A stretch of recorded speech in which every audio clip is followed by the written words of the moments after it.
What's going on, everybody? Thank you for tuning in to this impromptu, really quick, still Nick fans state of the emergency broadcast. I would normally just upload a quick video, but it takes a lot more time to upload, so I figured I'll just go live. I only plan on being on for about 10 minutes or so. We're just in a situation right now where the Knicks community is going through some motions right now. We're stressed out. We're struggling. We're not used to this level of adversity that we're dealing with, and quite frankly, people don't know how to act. People are losing it, man. They are losing it. Let me see here. Let me just change this real quick because I think I got the Wi-Fi on. I always forget to take that Wi-Fi off. It may switch over real quick. I think it's okay. Maybe it's going to keep going. It's straight. Well, either way, guys, I just wanted to say that, and maybe this will make you hear me a little better. Maybe I'm a little too far. How's that? Either way, I just think that right now Knick fans are really losing their minds. We are not used to winning. We are not used to dealing with this adversity that we're dealing with. And there's a lot of panic setting in. People are acting like the season is over before it's even really begun.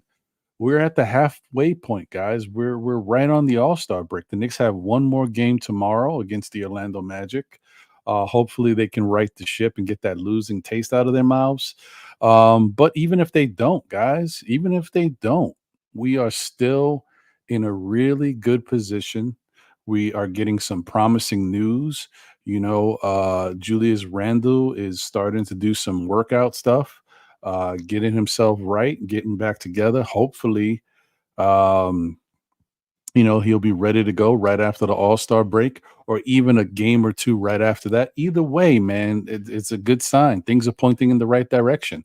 You got OG Anunoby, who is scheduled to come back around the same time. If not, worst comes to worst with OG, it takes one more week. You know what I mean? After everything's back together and next Thursday the Knicks are back. If he's not ready and it takes another week for OG, oh well, it is what it is. As long as we start to get our guys back little by little, it'll help, because once we're full strength again, then we can start worrying about what we look like out there, how we're playing, how the chemistry is looking again. Are we back to where we were? Do we need a little bit more time to get that gelling back? Because sometimes it's that transition period when people haven't played together for a little bit. It looks a little foreign for the first couple of games, maybe one or two games before they can start clicking again. You hope that they come right out the gate, balling, but we don't know that. So my whole thing is, I'm like, we gotta just chill. We gotta take it easy, man. We don't, we are flipping out. Like, if we lose tomorrow, the season's over. Like, that's it. Our chance at the playoffs is done. Fire Thibodeau. Brunson's not going to re-sign next year. Like,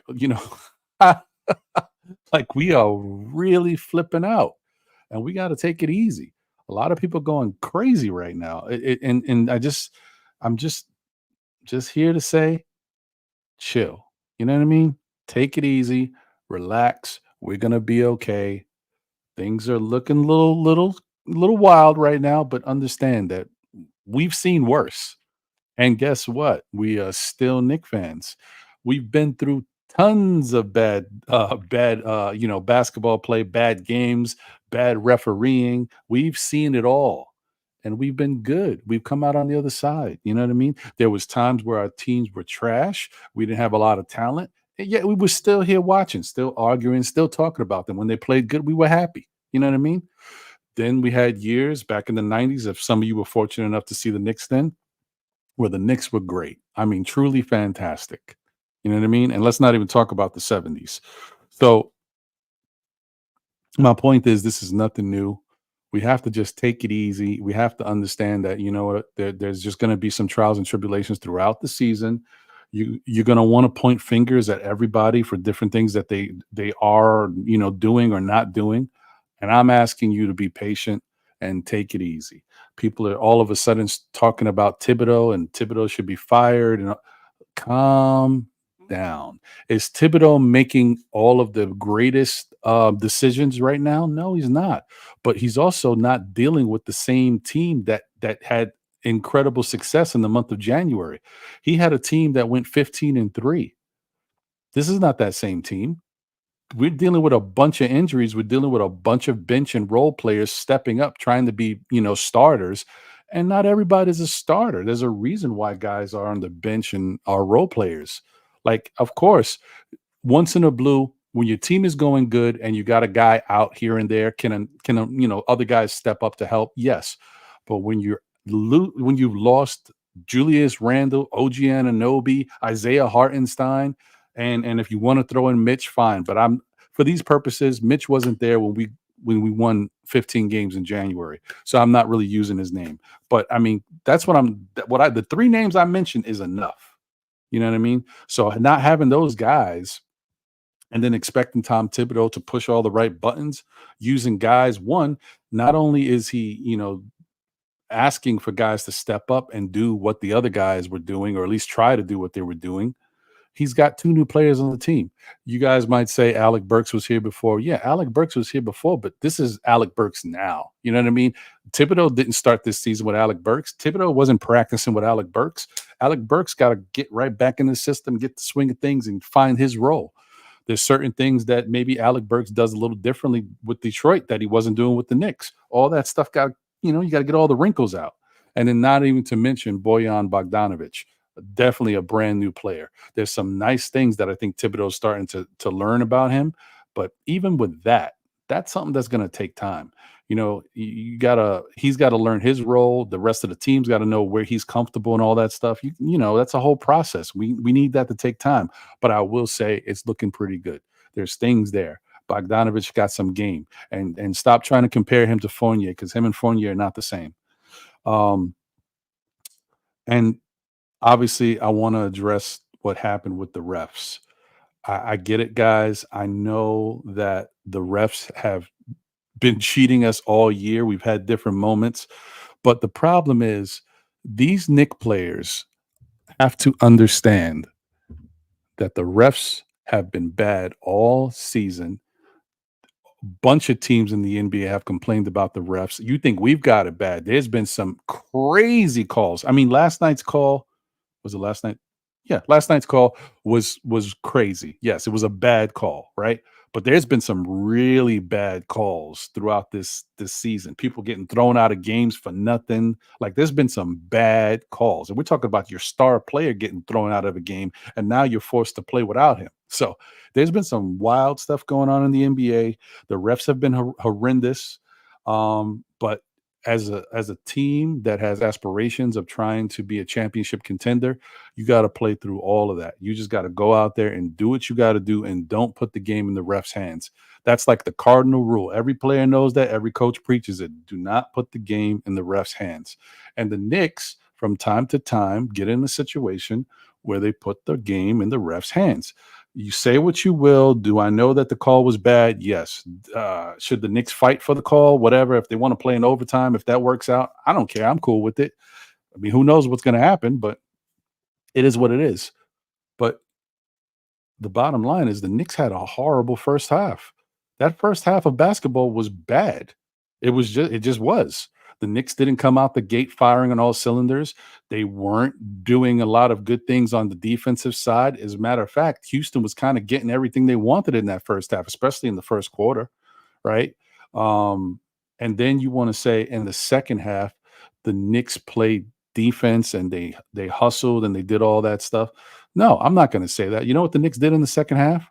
They played Knick basketball.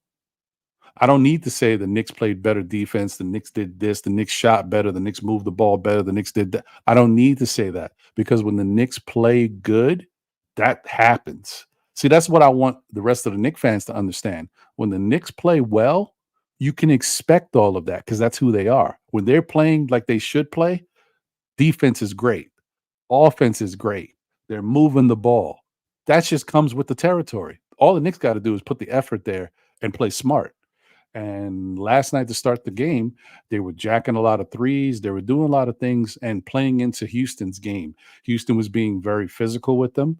The refs were allowing Houston to get away with a lot of physical play and not calling anything on them. We already know what Dylan Brooks was doing. And Dylan Brooks knows Jalen Brunson's game firsthand because him and Dylan Brooks are cool. But yeah, there was a lot going on. The refs were letting them play and letting them get away with a whole bunch of physical play and not calling it consistently. I got to shout out Tom Thibodeau on that.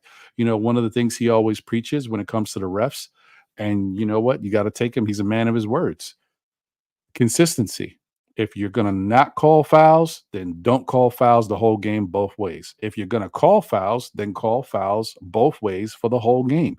And the refs were wishy-washy with that the whole game. They were calling a bunch of stuff for Houston, and they were not calling it for the Knicks. And I don't have to go back into the stats and everything, but you guys already know the Knicks went to the free throw line 12 times, yet they scored 50-plus points in the paint, while Houston went to the free throw line 33 times. Are you kidding me?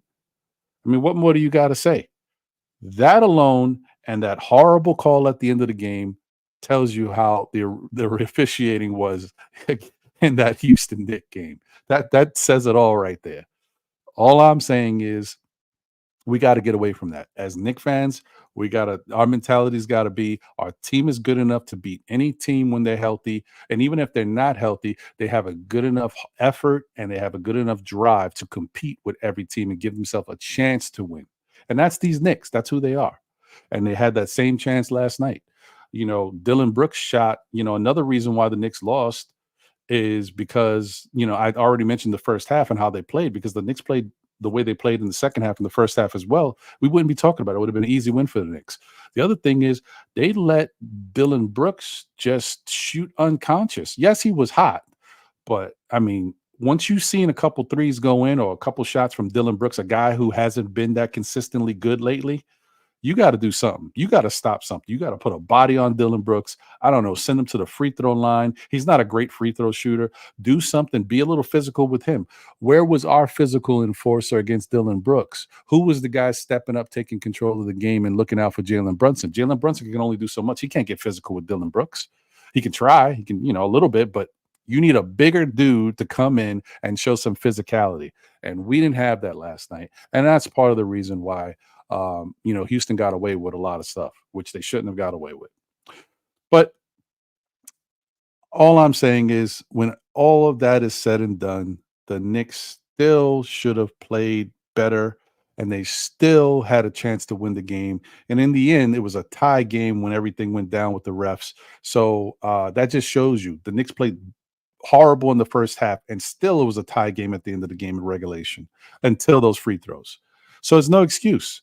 Knicks just have to look in the mirror to say, we got to play better. We can't give these teams like this chances to beat us. We are just beating ourselves, because that's what they did. They beat themselves and allowed the refs to give them the assist. The refs had a triple-double last night. They were getting accumulating rebounds. They're giving Houston points by sending them to the free throw line and assist. So yeah, it was pretty bad. It was pretty bad. So yeah, guys, you guys know I normally don't jump on and do little impromptu shows, but I just want to jump on real quick, do something. I really wanted to keep it to 10 minutes, but looking at it, I'm at 15 minutes.